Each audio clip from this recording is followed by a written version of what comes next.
여러분, 감은 칼바람 분다. 어디서 많이 들어봤죠? 맞습니다.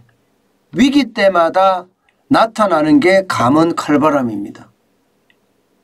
지금 그 감은 칼바람이 점점 거세지고 있어요. 점점. 대한민국뿐만 아니에요. 전 세계가 지금 마찬가지예요. 쉽게 말하면 세계 대공황의 조짐이 보인다. 뭐 이렇게 생각할 만큼 솔직히 충격적이 될 가능성이 높습니다. 지금은 감은 칼바람이 작아요. 그런데 이 감은 칼바람이 점점 커질 수가 있습니다. 그래서 제가 두렵다는 표현을 쓴 겁니다. 여러분, 이 지표 한번 보세요. 테슬라가 인원 감축 계획을 내놨는데 정규직의 10%를 줄인다는 겁니다. 정규직의 10%를 줄인다는 것은요, 거의 6,000명을 해고한다는 뜻이에요. 전 세계 테슬라 직원은 10만 명 가까이 되거든요. 그중에 정규직이 6만 명이니까 6만 명 중에 10%니까 6,000명입니다. 그러면 정규직을 6,000명을 줄이는데 다른 쪽은 어떨까요? 계약직이나 마찬가지겠죠. 굉장히 많이 줄일 수 있다는 이야기입니다. 이것은 어떻게 생각하면 테슬라까지 뭐 이렇게 생각을 할 수밖에 없습니다. 물론 테슬라는 좀 특수성이 있습니다. 지금 중국이 도시 봉쇄령을 계속 내리는 바람에 생산도 못했을 뿐만 아니라 판매도 못했습니다. 그래서 테슬라에게는 치명적인 충격을 주기도 했습니다. 아마 지금 인원 감축, 감은 칼바람이 부는 것도 바로 이런 이유가 아닐까 이렇게 생각을 합니다. 그런데 테슬라뿐만이 아니라는 사실이에요. 전 세계 테크 기업이라고 이야기하는 업체들이 줄줄이 감은 계획을 지금 발표하고 있습니다. 여러분 이거 한번 보세요. 메타 플랫폼이라고 하는 페이스북. 올해 엔지니어 채용을 30% 감축한다는 그런 이야기가 이미 나왔습니다. 사실 마크 저커버그는요, 지금 인원을 30% 감축한다고 이야기하면서 뭐라고 이야기했나 하면요, 와우, 여러분 진짜 놀랄 이야기했습니다. 지금은 우리가 경험한 최악의 경기 침체 중에 하나가 될 수 있다, 이렇게 말입니다. 지금 실제 기업을 경영하는 쪽에서는 경기 침체를 느낄 수가 있다는 이야기예요. 그래서 페이스북은요, 메타는요, 좀 더 공격적인 목표를 세우고 압박의 강도를 높이면 직원 중 일부 메타를 떠나려고 하겠지만 그건 나에게도 좋은 일이다, 이렇게까지 이야기했습니다. 이 말은 여러분 결국 인원 감축을 하겠다는 거예요.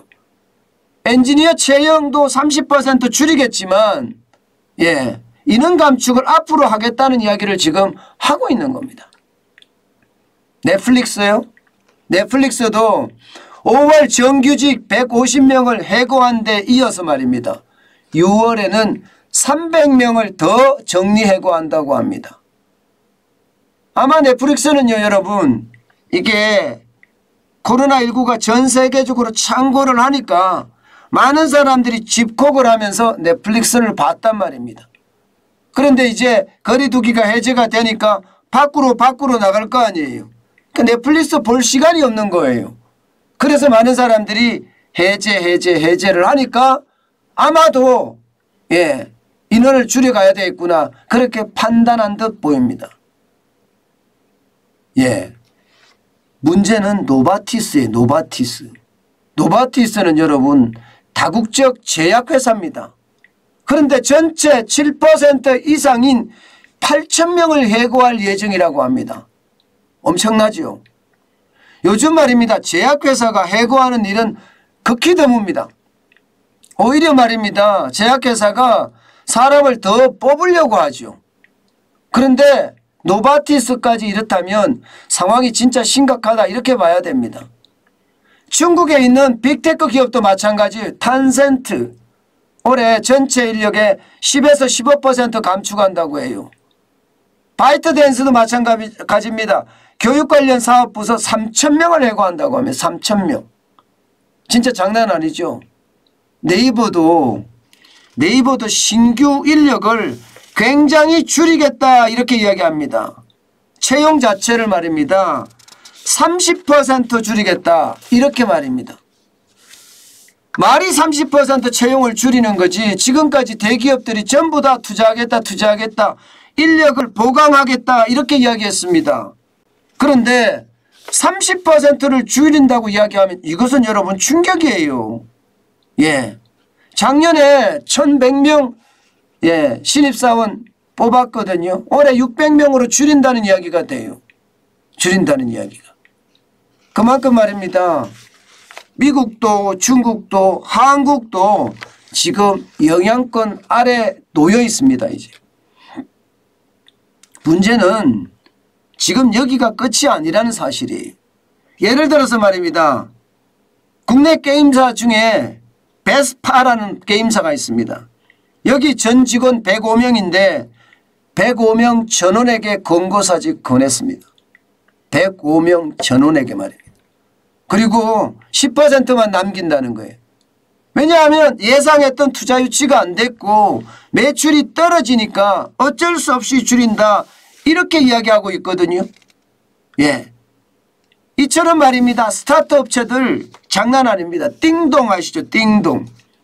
예, 띵동은 제가 국밥집을 할 때도 이 배달 앱이거든요. 사용을 했던 그런 업체인데 여기는 지금 법원에 파산 선고를 냈습니다. 다시 말해서 여기는 곧 망한다는 이야기예요. 여기뿐만이 아닙니다. 넷마블이나 컴투스 같은 데도요. 1년 전 대비 인건비가 30% 이상 급증했잖아요. 이게 너도 나도 IT 업체들이 인건비 올려준다 하면서 난리도 아니었거든요. 결국 적자냈습니다. 적자 안 하면 어떻게 돼요? 이거 이제 결국은 말입니다. 줄일 수밖에 없는 그런 구조로 갈 겁니다. 아마. 그런 구조로. 여러분 감은 칼바람은요. 지금 제가 짐작하고 분석하고 예측하기에는요. 점점 커질 거예요. 왜냐하면 현장에 있는 사람들이 다 어렵다고 합니다. 현장에 있는 사람들이. 실제 기업을 경영하는 마크 저커버그 메타 CEO도 그렇게 이야기하죠. 일론 머스크도 마찬가지입니다. 미국 경제 느낌이 안 좋다. 테슬라 공장은 돈을 태우는 용광로 이렇게 이야기할 정도니까 이게 상황이 좋지 않다는 이야기잖아요. 현재 경영을 하는 사람들의 이야기입니다. 투자자도 마찬가지입니다. 캐시우드 CEO는요. 경제에 대해서 굉장히 긍정론자예요. 경제가 좋다 앞으로 괜찮다 이렇게 이야기하는 실전 투자가 중에 한 사람입니다. 그런데 이 캐시우드 CEO가 돈나무 언니죠. 미국은 이미 경기 침체에 빠져 있다 이렇게 표현을 했습니다. 이미 경기 침체에 빠졌다는 거예요. 그렇기 때문에 많은 사람들을 줄여갈 수밖에 없다는 게 현실이 되고 있습니다. 여러분 이 지표 하나 더 보세요. 이 지표를 보면 여러분들도 아마 앞으로 감은 칼바람이 굉장히 강력하게 불 수밖에 없다는 그런 예상을 할 수 있을 겁니다. 예, 코스피의 영업이익인데요. 예, 전망치입니다. 6월 달에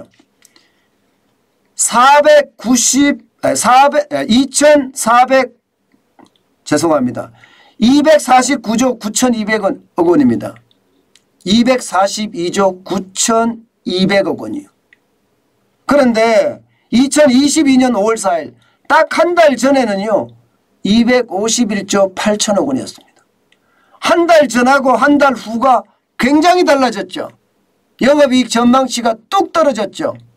이 말은 말입니다. 기업의 실적들이 안 좋아진다는 거예요. 이제 2분기 실적이 줄줄이 발표될 거예요.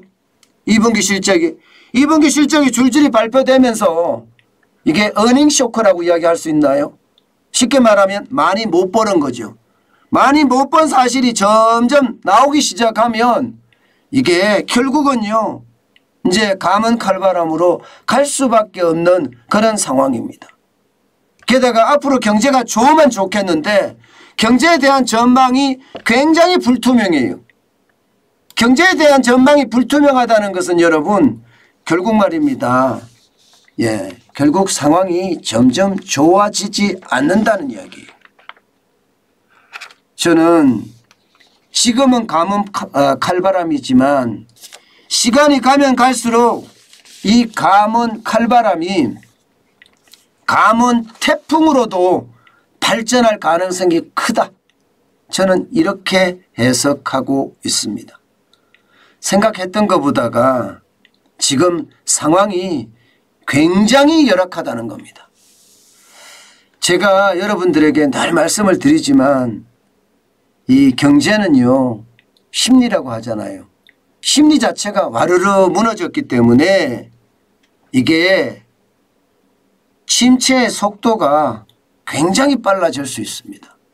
거기에 대한 대비책 반드시 갖춰야 됩니다.